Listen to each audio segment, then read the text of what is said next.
Hi, everybody. I'm Ryan Polries, and I'm the founder and CEO of Money Act. And because Halloween is right around the corner, I'm going to talk about one of my favorite, probably the favorite horror film of all time to me, which is Shining, and from one of my favorite directors of all time, Stanley Kubrick. The reason we're going to talk about this today, and it's pretty touchy subject, but I think these days I can actually talk about it online, which is the last 3 years and how they reflect what happened in The Shining. If you stick with me to the end, there's a freebie for you that I'm offering as well. And although we are also talking about what happened the last 3 years, this does have a money purpose at the end also. So again, stick with me here. We're going to relate Jack Torrance, who's this family man, and how he gets corrupted by the hotel.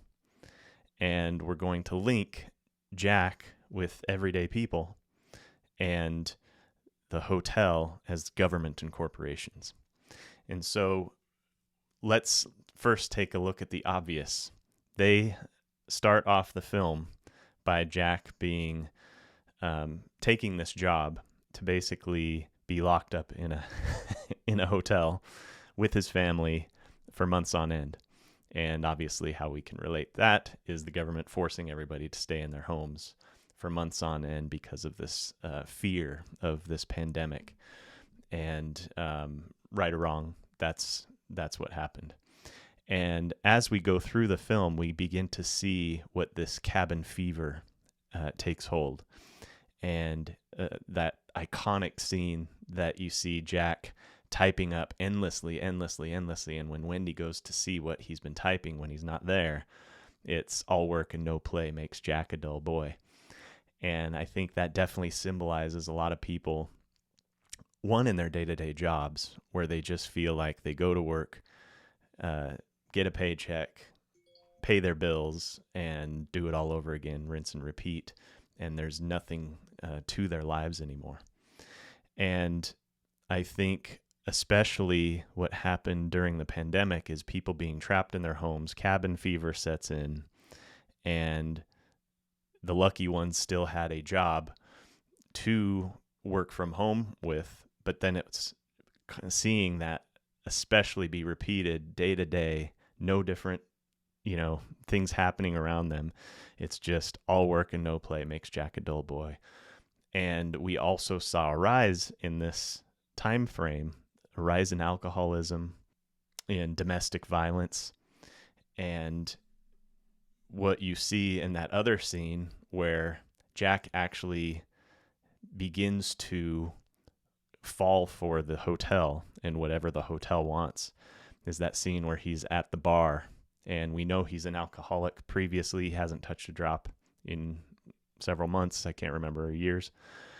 And he's at this point where he decides he's going to take a drink, even though there's nothing there. It's the hotel, though. And he takes a drink, and you see that look on his face. I love that scene. And it's that moment where the hotel takes hold of his mind. And I think that happened to all of us, a lot of us, where we just, there's a scary thing happening, and we are trapped in our homes, cabin fever. We're trapped in our homes with our families. And, some of us took to alcohol to numb or escape whatever's happening, and because there's nothing else to do. And that scene, and a lot of people just, that was their moment of just listening to whatever the government said and not really questioning anything. They're the experts. They brought experts to us, not paying attention to them canceling people. Why can't we have debates anymore? And there was this weird thing that happened where no one was allowed to discuss anything. You're not, why couldn't we have two scientists come together and just see them debate and let us be the judge? And that wasn't allowed. And it's still happening to this day on other things where people are getting canceled. But let's go on to the next scene where Wendy comes to Jack to say that Danny says that some crazy woman attacks him in this hotel. And Jack kind of flippantly goes, whatever, and almost rolls his eyes, but what room? He goes to the room, and there is a crazy woman. First of all, he gets seduced by the woman at first, and then she turns into this crazy lady, and realizes, okay, there was somebody there. But then, knowing the truth, he goes back to Wendy and says, Danny must be crazy. There was nothing there.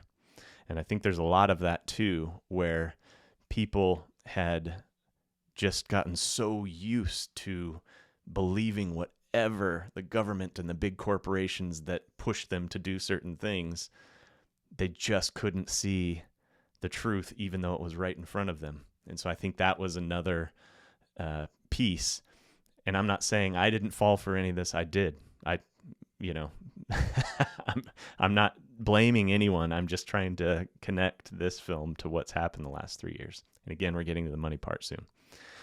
We get to the end of the movie, and Jack is told earlier that he's always been the caretaker of the Overlook Hotel by Grady, who represents the hotel. At the end, spoiler alert, we see that picture from 1921, I think, where Jack is actually in the picture. So he's always been the caretaker. It shows like this almost cycle that happens. And I think that represents how society goes through cycles with many things. But there's that classic quote of strong men create good times create weak men create tough times, and tough times create strong men. And we see this over and over again. Rome went through this, the ultimate fall. We've gone through this. You hear about the greatest generation, that went through the Great Depression, then World War II, strong men. And, we're now at this weak men cycle where tough times are ahead. And then we'll come back out of this cycle where the tough times will create strong men again. And I think that's where we're at now, where this generation, whoever's alive now, is going to push towards being strong, resilient people that don't trust government. They're going to make things happen for themselves. And that's where the money part gets to, is that I want to break that cycle and become that strong individual beacon of hope that everyone, I want everyone to grab hold of what makes them strong and resilient and what they want to do in life. And the first step to that is to learn about money. And I think all of us could benefit from learning how the money system works, because if you don't know how it works, all these events happen because of money, because of big pharmaceutical companies.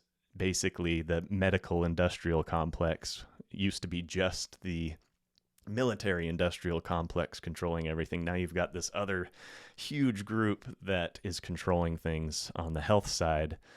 And obviously it was just ignore anything that doesn't make us money and just solely focus on this one thing. And it didn't end up even working. And so it's like, how can we fight against that? All of it is based on the money system. And so if you can make it work for yourself, then more and more of us will be able to rise up and take control of what a great country, what a great world this is. So please click on the link below, and I offer you a free walkthrough of my Moneyball system. And this is, again, how you're using the money system for yourself to gain and stack residual income to then go after the big money. So again, click on the link below. I hope to see you inside, and thank you so much for watching. Hope I didn't offend anybody too much with this topic, but I think it's really interesting how The Shining really does reflect a lot of what happened in the last 3 years. All right, take care. Thanks so much.